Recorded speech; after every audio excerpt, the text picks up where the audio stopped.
Bonjour à tous, aujourd'hui je vous emmène dans un endroit incroyable, chaleureux, convivial. Vous venez voir?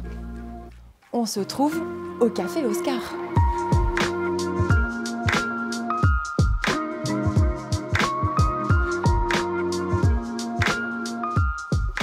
Bonjour Guillaume. Bonjour Nathalie. Merci de me recevoir sur ta scène. Avec plaisir, oui. Oui. C'est là où tu joues quand même. C'est là où je joue, oui. Ma scène pas encore, il faut que je... Tu te l'appropries. Faut que je me l'approprie. Voilà, c'est ça, pour discuter. Exactement, avec la patronne. Voilà, au Café Oscar. Oui, exactement. Alors, j'aimerais savoir comment tu as commencé à faire du stand-up. Comment j'ai commencé à faire du stand-up? Ça commence par l'écriture, je pense. Des idoles qu'on voit à la télé, et puis ça mûrit dans la tête. Et puis on commence à écrire un texte ou deux. Et pour ma part, après quelques années d'écriture, en fait, j'ai pas mal écrit avant. Je me suis décidé de le faire sur scène. Donc j'étais à l'étranger. Je commençais à écrire à l'étranger. Je pouvais pas jouer en anglais parce que je parlais pas assez bien. Et dès que je suis revenu sur Paris, en France, je me suis dit il faut les tester. Et voilà. Ta première scène, donc c'était C'était ici. Une des premières scènes, c'était ici en tout cas, ouais. Donc justement, quel est ton lien avec le Café Oscar? Je dirais que c'est ma première grosse scène, avec une salle pleine, avec un public, et du coup, la première pression de devoir un peu performer, on va dire, devant un public qui attend des vannes, qui attend des blagues, donc il faut avoir un certain niveau, on va dire. En tout cas, sur le premier plateau que j'ai fait, voilà, c'était comme ça que ça s'est... Tu penses que c'est un passage presque obligatoire, cette scène du Café Oscar? Oui. Ça apprend. Oui, parce qu'il n'y a pas 600 lieux dans Paris qui offrent ces conditions de jeu, et puis ça fait partie des noms, des cases à cocher.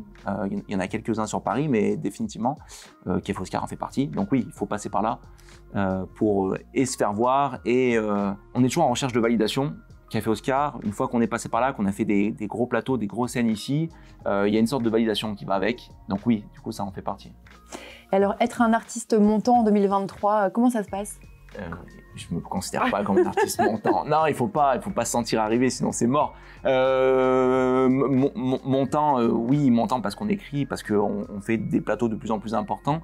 Montant, ça veut dire en gros avoir un bon texte qui passe sur le moment, mais 3 mois après, il peut ne plus être bon. Donc, il faut trouver le suivant.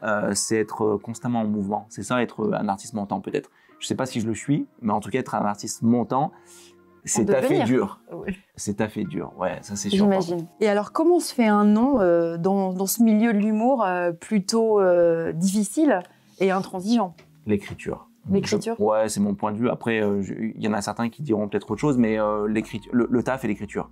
Écrire, tester, écrire, tester, faut taffer, quoi. En gros, c'est beaucoup de travail. Dans ce milieu-là, plus tu taffes, en général, plus tu montes, plus tu es sur des belles scènes, plus on te rappelle, et plus ça marche, quoi. Et justement, jouer ici, est-ce que tu trouves que c'est difficile parce qu'il y a une certaine proximité avec le public, avec ton public? Et en plus, ils sont en train de boire un verre tranquillement, pendant que toi, tu essaies de les faire rire. Ils mangent pas, c'est déjà bien, parce qu'il y a d'autres lieux où ça mange, et là, c'est plus compliqué. Ici, c'est plutôt un public bienveillant, donc il y a plusieurs choses. Oui, c'est dur parce que c'est un lieu qui est exigeant, avec des salles pleines qui te poussent forcément à être efficace. Tu peux pas arriver et faire un 10 minutes où il se passe rien. Il faut qu'il y ait quelque chose, il faut qu'il y ait du rire, parce que c'est normal. Mais en même temps, c'est un des lieux où on a le temps de poser un univers.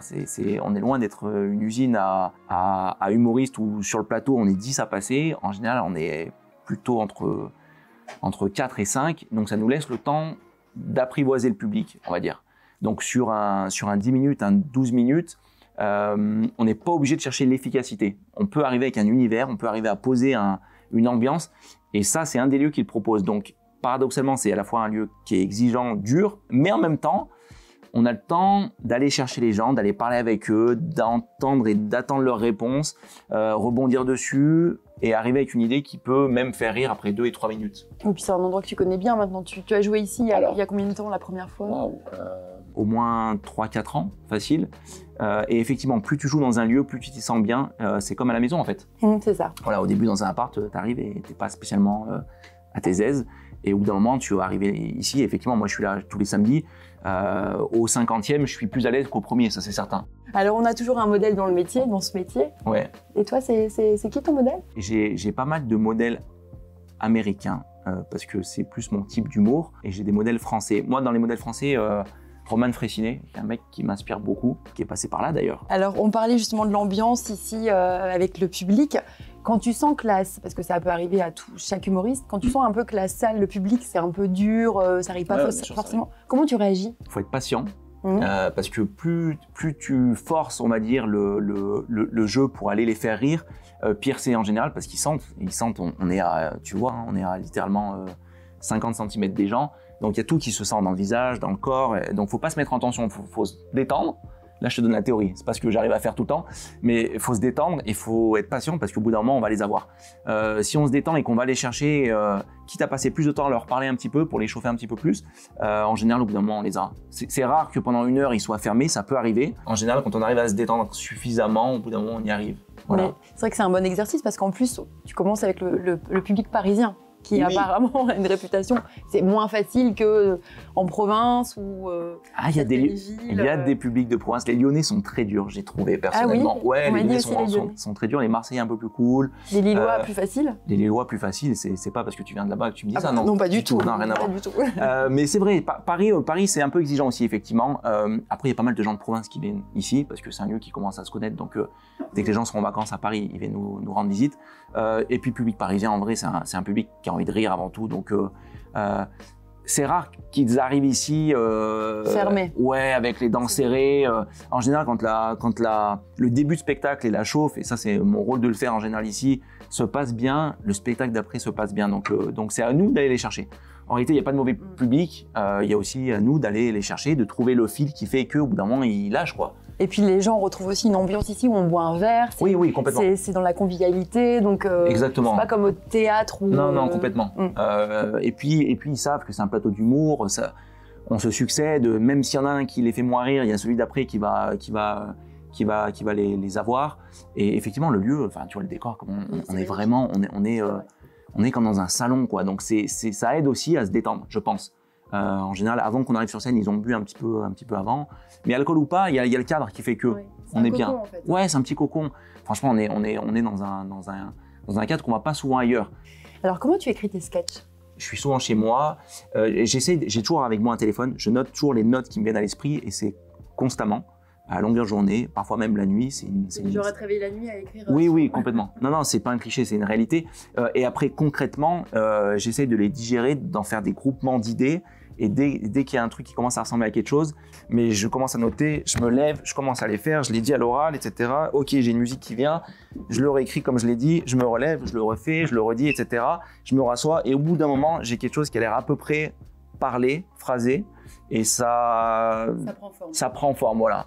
Je suis beaucoup là-dedans. Je suis pas forcément au mot près. Je suis beaucoup dans si je me lève et que je le dis à un public, j'essaie de le projeter quand je suis même chez moi. Voilà comment je le dirais. L'humour. Voilà. On essaie de faire comme ça. Après, chacun sa méthode est très très personnelle. Il y en a qui aiment bien être dans des cafés avec des écouteurs.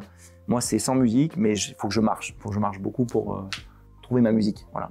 Alors Guillaume, comment tu es arrivé justement au Café Oscar? Tu as commencé comment? Alors ici, c'est tout un cheminement qui a ses très bons côtés. C'est que c'est plutôt la méritocratie, on va dire. C'est que tu commences forcément alors il y a soit tu passes par des auditions publiques, c'est-à-dire en gros c'est un open mic comme on appelle ça dans le milieu, où c'est que des débutants qui viennent proposer un 5 minutes, le public vote et celui qui remporte les auditions publiques, l'open mic, a le droit d'aller jouer sur les plateaux. Me concernant, ça a été un peu différent, c'est que j'ai eu ce qu'on appelle nous une place hors chapeau, hors line-up, où en fait il y a une soirée qui est organisée et on laisse la place en début de spectacle à un 5 minutes pour quelqu'un qui est pas habituel, qui est pas habituel sur le plateau. Moi, je suis rentré comme ça, c'est-à-dire que j'ai envoyé une première vidéo à celui qui gérait les samedis soirs ici. Il m'a dit, écoute, ça a l'air de faire l'affaire, on va dire. Viens tester, je te teste un 5 minutes hors chapeau. Donc, je suis venu en amont de show, donc il présente la soirée, il te lance, toi tu ouvres la soirée, et si ça se passe bien, le show continue. Si ça se passe bien, il te refait venir après, mais sur une place, on va dire, officielle. Donc, tu gagnes ta place, tu gagnes le droit de venir après participer au vrai plateau. Donc, moi, j'ai commencé comme ça. J'ai envoyé une vidéo, on m'a laissé une chance de faire un 5 minutes. Donc, c'est très court, il faut être très efficace. Et si ça se passe bien, voilà, tu passes sur un plateau après en semaine. Si ça se passe bien après, tu peux même faire des gros plateaux sur, par exemple, les samedis soirs. Et puis ça s'est fait comme ça petit à petit. Et puis quand tu deviens un habitué des plateaux et que ça se passe bien avec la patronne et qu'elle te fait confiance, au bout d'un moment, elle peut même te proposer d'animer toi-même une soirée. Donc moi, c'est ce que j'ai fait. C'est ce que tu fais parce que là, aujourd'hui, tu animes le samedi soir. Voilà, exactement. Donc moi, j'ai commencé comme ça et petit à petit, après 2 ans, on s'est parlé avec Monica et elle m'a confié… elle t'a validé. Voilà, elle m'a validé, elle m'a confié les clés de son samedi soir. Et donc moi, je fais les samedis à 20h30 et 22h30. C'est plutôt des grosses soirées, c'est cool. Et après 2 ans quand même, donc c'est step by step qu'on a ce rôle-là au sein du Café Oscar. C'est une petite fierté, évidemment, parce qu'après, c'est toi qui invite à ton tour tes humoristes que tu as envie de voir jouer et qui donne aussi la chance à des 5 minutes. Donc moi, maintenant, c'est à moi de donner un 5 minutes hors line-up où je peux tendre la main à une jeune humoriste ou un jeune humoriste qui vient pour la première fois au Café Oscar. Donc c'est plutôt cool. Voilà, c'est le cycle d'humoriste. Merci Guillaume pour ce moment partagé. Très cool. C'était super sympa. Quand tu veux. Je viendrai te voir sur scène un samedi soir. Obligé. Merci à toi. Merci Guillaume. Bonjour Monica. Bonjour Nathalie. Merci de me recevoir chez toi, donc au Café Oscar. Tu es la propriétaire de cet endroit magique. Merci. Oui, j'adore, vraiment, c'est une ambiance à part. On se sent très bien ici, vraiment. Félicitations pour la déco d'ailleurs. Merci beaucoup. Alors, rien ne te prédisposait à tenir le Café Oscar? Parce que, en fait, à la base, j'aimerais que tu reviennes un peu sur l'avant Café Oscar. Qu'est-ce que tu faisais? Sur mon parcours, tu veux dire? Oui, c'est ça. Qu'est-ce que tu faisais? Eh bien, écoute, je suis déjà d'origine polonaise comme toi. Oui. Donc moi, je suis née en Pologne. C'est très bien. Ah, c'est très bien. Moi, je suis née en Pologne. Mon papa, il avait un club d'artistes à Varsovie. C'était des temps du communisme, tu sais, des temps très durs. Et en fait, il avait un club d'artistes où il avait gardé des spectacles de chant et d'humour dans ce contexte de censure, un peu lourdingue. Et moi, j'ai baigné dans ce milieu artistique toute petite. Et moi, j'ai choisi la vocation de partir faire la danse. Donc, j'ai intégré, je sais que ça se voit pas aujourd'hui, mais j'ai intégré l'école de ballet à Varsovie quand même. Tu étais une danseuse professionnelle? Pas professionnelle, j'étais un peu tirade d'opéra en fait, c'est ça. Tirade d'opéra. Et ensuite, après, je suis partie faire des études des gestions des économies des entreprises. Ah oui. Et j'ai raté mon examen à cause de français. Donc, je suis venue en France pour apprendre le français pendant 3 mois. Et l'avion est parti sur moi. Voilà. Une bonne chose. C'est ça, et donc je suis restée. C'est le destin en fait. C'est ça, c'était écrit. Comment tu t'es retrouvée à ouvrir un comedy club? Je voulais créer un endroit à moi, avec des copains, familial, une ambiance conviviale, des partages. Voilà. Donc je suis venue ici la première fois, je suis tombée, pas forcément amoureuse de l'endroit parce que c'était pas du tout la même décoration, c'était un restaurant italien pendant 90 ans avant que moi je l'achète. Donc c'était il y avait des tableaux de chasse, des desserts, des cornes comme ça, très bizarres. Et il y a un an après, un copain qui m'appelait, il me dit écoute, cette affaire est à vendre, est-ce que tu veux l'acheter? Et donc du coup j'ai fait tout mon possible pour demander des prêts, j'étais voir des banques en disant est-ce que quelqu'un peut me prêter de l'argent, et petit à petit j'ai financé ce truc-là et j'ai acheté. En quelle année? En 1993. Voilà, donc c'est il y a 30 ans. Et en fait, à la base, c'était vraiment, je voulais faire un petit bar sans prétention. Et un soir, il y a un copain qui vient, qui est comédien, et qui me dit, j'ai joué une pièce de théâtre qui s'appelle L'Escargot, venez me voir au théâtre Atelier de Bastille. C'est très chouette. Vous allez vous amuser, on va le voir. Et un mois après, il vient ici en nous disant, je dois l'argent au théâtre, je ne peux pas le payer. Et donc on dit mais comment tu payes un théâtre pour jouer? Il me dit moi oui j'ai payé un théâtre pour jouer. Donc on lui dit mais pour rembourser ton théâtre, mais en fait la pièce, le seul décor de la pièce c'était un banc public, tu vois. Donc mon père il dit mais écoute pose ce banc ici, il joue et il rembourse le théâtre en fait. Mais comme il n'y avait pas de scène, donc on a construit une scène avec les parpaings. Ah, c'est génial. La taille du banc. Oui. Et la lumière, c'était en coupé, si tu veux, le disjoncteur de tout le bar, à l'ancienne. Et en fait, à l'époque, il a passé l'annonce officielle et Pariscope, et on s'est retrouvés débordés par des demandes des gens qui voulaient jouer. Incroyable. Ici. Donc en fait, si tu veux, quelque chose que le club d'artistes de mon père, il s'appelait Oscar à Varsovie, et quelque chose que à la base, je voulais pas faire, je me suis retrouvée à faire, et donc c'était devenu Café Oscar, et je continue à faire ce qu'il savait faire lui aussi. Et Café Oscar parce que c'est le nom de ton papa. Exactement. Ça, je savais. Oui.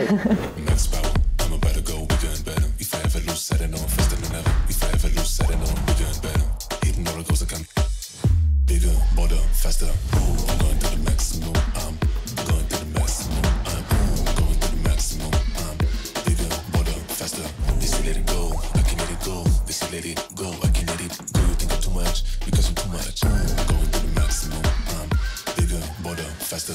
Est-ce que toi-même tu es humoriste ou stand-upeuse? Ah non. Pas du tout. Ah non, non, moi j'ai fini ma thérapie quand j'étais petite. Moi. T'as jamais essayé? Ah non, non, non, je peux pas. C'était déjà, tu vois, je fais une interview. Non, non, non, pas du tout. J'ai beaucoup d'admiration parce qu'en fait, il faut beaucoup de courage pour monter sur scène pour dire moi je suis drôle et je vais vous faire rien. Là, ils arrivent, les gens sont. Ils attendent, en fait, de rire. Donc, si tu veux, la mission, c'est pas autre chose que faire rire. Donc, c'est un vrai métier, hein. C'est un vrai travail. Donc, je trouve qu'ils ont beaucoup de courage et je suis admirative de ça. Hein. Et alors, être une femme dans le monde de l'humour en 2023, c'est difficile ou... Ah non, c'est beaucoup plus facile qu'il y a 30 ans. C'est vrai. Oui, c'est beaucoup plus facile qu'il y a 30 ans. On a évolué, c'est bien. Mais bien sûr, bien sûr, bien sûr. Merci Monica pour cette interview. Eh ben, merci à toi. J'ai vraiment passé un bon moment. Moi aussi, merci d'être venue. Et j'ai vraiment envie de venir au Café Oscar. Avec un grand plaisir, quand tu veux. Merci. Merci.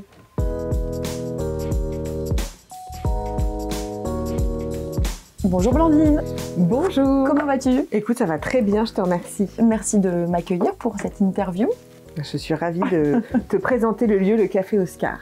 Merci beaucoup. Alors, on va commencer par justement, comment tu as commencé le stand-up?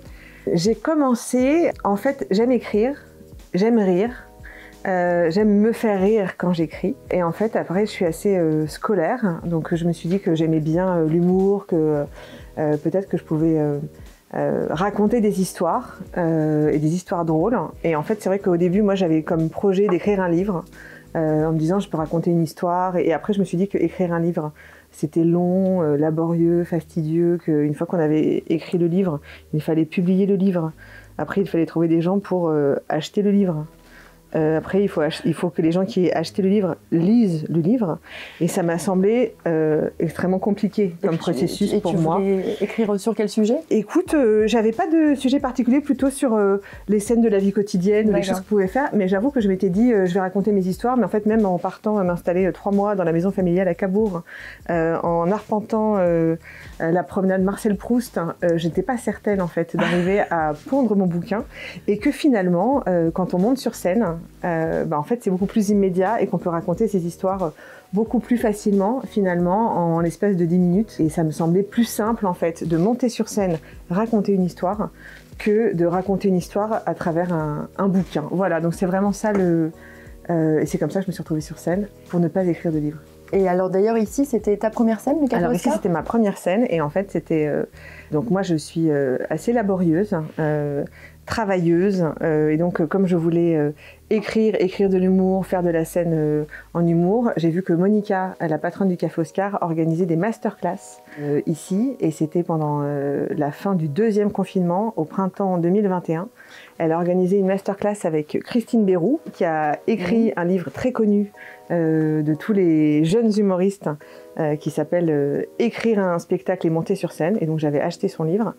Et Monica recevait Christine en masterclass ici. Donc je me suis inscrite à la masterclass pour rencontrer Christine Béroux. Par la même occasion, j'ai rencontré Monica. J'étais au Café Oscar, qui est un lieu hyper connu de la scène de l'humour parisienne. Et donc c'était ma première fois sur scène ici. C'était vraiment en tant que débutante, en tant qu'apprentie. Et j'ai beaucoup aimé l'expérience. Je me suis très bien entendue avec Monica et j'ai adoré l'atmosphère qu'il peut y avoir au Café Oscar. Et à partir de là, je me suis dit que j'avais envie de revenir jouer devant un vrai public et de voir ce que ça pouvait donner dans un contexte. Comment ça se passe après? Tu dois être validée? C'était quoi en fait le processus? Alors en fait ici, Monica organise des auditions publiques. Donc ça c'est toutes les semaines. Et en fait, je pense que ça existe depuis... le Café Oscar a fêté ses 30 ans. Je ne sais pas si ça existe depuis 30 ans, mais ça existe depuis très longtemps. Donc c'est assez connu en fait, les auditions publiques du Café Oscar. Enfin moi j'en avais entendu parler, j'avais des amis qui étaient venus y participer. Et en fait n'importe qui, on n'a pas besoin d'avoir de l'expérience, on n'a pas besoin d'avoir déjà joué ailleurs, on n'a pas besoin d'envoyer de vidéos, on a juste besoin d'envoyer un email ou un message sur Instagram, on nous donne une date et on vient jouer ici le jeudi soir avec tous les apprentis humoristes en fait. Et on fait ça s'appelle donc les auditions publiques. Et du coup j'ai pu progresser vers le best-of des auditions publiques. Et donc j'ai grimpé les échelons jusqu'à pouvoir être programmée sur le plateau. Le best-of, c'est une fois par mois. Oui, exactement. En fait, les auditions publiques, c'est chaque semaine. Et à la fin du mois, on rassemble les humoristes qui ont remporté les auditions publiques de la semaine, de chaque semaine pour le mois. Et c'est comme ça qu'on chemine. Et alors, est-ce que pour toi, le Café Oscar, c'est presque un passage obligatoire?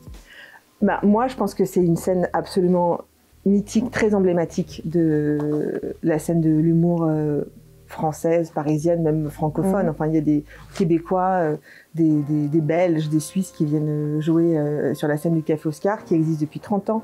Je pense qu'il y a plein de noms hyper connus de gens qui sont passés au Café Oscar, parce qu'il n'y a pas tant de lieux que ça, tant de lieux qui rassemblent tant de gens qui ont une telle notoriété, une telle exigence de la programmation. C'est un cadre qui est extrêmement singulier, le fait qu'on est entre le café-théâtre et le comédie club. On peut boire un verre, on peut assister à un spectacle, et on est très proche en fait du public. Et ça, c'est assez singulier, et je pense que le Café Oscar est en tout cas un lieu très propice aux échanges avec le public. Alors, est-ce que c'est difficile aujourd'hui de se faire un nom dans le milieu de l'humour, être un artiste montant en 2023 ? Je pense que c'est très difficile de toute façon de faire quoi que ce soit et d'accomplir quoi que ce soit, et qu'il y a des milieux très concurrentiels, et je pense que si j'étais, je sais pas, je pourrais être architecte, ou je pourrais être chef pâtissière. Enfin, je pense que tous les milieux sont difficiles d'accès, et qu'il faut un peu de talent, beaucoup de travail et aussi beaucoup de chance pour réussir dans tous les domaines. Mais c'est vrai que le milieu humoristique, ça attire beaucoup de gens, parce que justement, ça semble assez facile, assez accessible. C'est quand même intransigeant. Et en fait, même si on veut donner l'impression, non mais voilà, il vient de m'arriver ça, je vous raconte une anecdote qui m'est arrivée ce matin. En fait, c'est des heures et des heures et des heures de travail pour arriver à raconter la bonne histoire avec le bon rythme, et que parfois, il y a des choses qui sont pas drôles. Et parfois, des choses sont pas drôles parce qu'elles ne sont pas drôles. Parfois, des choses ne sont pas drôles parce qu'en fait, elles sont pas amenées de la bonne façon, parce que le mot n'est pas juste, parce qu'il faut changer un paragraphe par rapport à un autre, il faut déplacer un contexte, Et en fait, je trouve que si on a une histoire à raconter, un propos à partager, il mérite, je pense, qu'on fasse l'exercice jusqu'au bout, et qu'on tente, et qu'on refasse ces 20 fois sur le métier. Vous remettrez votre ouvrage. Et il ne faut pas se décourager, en fait. Si on veut aller au bout des choses, il faut garder ses convictions et se donner les moyens de réussir. D'ailleurs, qu'est-ce que tu donnerais comme conseil à un jeune qui voudrait commencer ce métier ou être humoriste ? Un jeune ou un moins jeune. Oui, voilà, je pense c'est vrai. Ouais, je pense qu'on peut s'y mettre à tout âge, et c'est ça qui est assez génial dans l'humour, c'est qu'il n'y a pas de date de péremption, et qu'en fait, on peut s'y mettre vraiment. J'ai l'impression qu'à n'importe quel moment, en fait, à n'importe quel stade, et ça, je trouve ça assez génial aussi. Il y a peu de métiers, en fait, dans lesquels on peut se lancer à n'importe quel moment, et on peut être très jeune et avoir déjà plein de choses à raconter. On peut être plus âgé et plein de choses à raconter. Moi, je sais que je ferai par étapes, mais encore une fois, moi, c'est mon côté très studieux, c'est-à-dire que je prépare en amont, je me renseigne, j'achète les livres, je prends les cours, etc. Donc, moi, ça me rassurait, en fait, d'être... le travail me rassurait, de me dire je suis prête, d'avoir des outils, de me donner les moyens, en fait, de me dire donc je vais me préparer, mais au bout d'un moment, il faut y aller quand même, parce que sinon on peut passer une vie entière à se préparer. Et on se prépare. Il faut se lancer à un moment donné. On est prêt. Exactement. Et je pense qu'au bout d'un moment, il faut y aller. Donc c'est pour ça qu'il y a des gens, je trouve, qui se lancent. On se dit... Un peu trop tôt. Prépare un peu quand même. Et il y a des gens, j'ai l'impression, qui vont se préparer tout le temps et qui n'iront jamais. Donc je pense qu'il faut trouver sa façon de travailler. À un moment, il faut y aller. Et une fois qu'on est lancé, je pense qu'il faut être très professionnel. Parce que pour moi, l'humour, c'est un métier. Et donc, ça veut dire que comme n'importe quel autre métier, il faut être professionnel, il faut être ponctuel. De la rigueur. Il faut être poli, il faut être aimable, il faut remercier les gens. Quand on demande à aller jouer quelque part, il faut dire bonjour. Oui, en fait, juste être pro. Et moi, quand j'ai commencé, je me disais, je pars de zéro, en fait, puisque je connais personne dans l'humour. C'est pas comme si je décidais demain d'être justement chef pâtissière, je ferais un CAP de pâtisserie, ou si je voulais être neurochirurgienne, je ferais un CAP de neurochirurgie. Et nous, en fait, c'est très complexe, mais ça n'a pas l'air de l'être. Et en fait, c'est pour ça que je pense que chacun doit trouver sa méthode aussi. Oui. Et qu'en fait, il y en a certains qui vont se poser 2 heures par jour à écrire. Il y en a qui vont raconter des histoires à leurs copains. Et il n'y a pas de méthode, en fait. La méthode qui marche, c'est ta méthode à toi qui marche. Alors, du travail, mais c'est pas aussi une question de rencontre ? De bonnes rencontres ? Tout est une question de rencontre. Oui. Vraiment, enfin, c'est pour ça que pour moi, c'est le travail, un peu de talent quand même, mais quand on a du talent et qu'on ne travaille pas, ma foi, ça ne sert pas à grand-chose, alors qu'avec beaucoup de travail, je pense qu'on peut compenser un déficit de talent. Et pour moi, c'est pour ça qu'il y a quand même une dose de chance et de rencontre. Et en fait, c'est de rencontrer les bonnes personnes, Mais après, je pense aussi que, mais c'est comme dans tout dans la vie, en fait, il ne faut pas attendre des autres qui nous aident. Il faut voir aussi comment nous, on peut être quelqu'un qui t'aidera. Enfin, c'est une question de grands cercles vertueux, je pense. Et encore une fois, c'est pas propre forcément à l'humour, mais c'est une façon d'évoluer dans un même univers et de savoir vivre ensemble et essayer de trouver des solutions ensemble, en fait, et de travailler ensemble. Merci Blandine en tout cas pour cette interview, ce moment partagé. Merci Ça a beaucoup. été Mais écoute, oui, j'ai l'impression. Bon, bah super alors. De respirer quand On même va se faire peu, un petit selfie tous ensemble. Avec grande joie. Merci en tout cas. Merci beaucoup.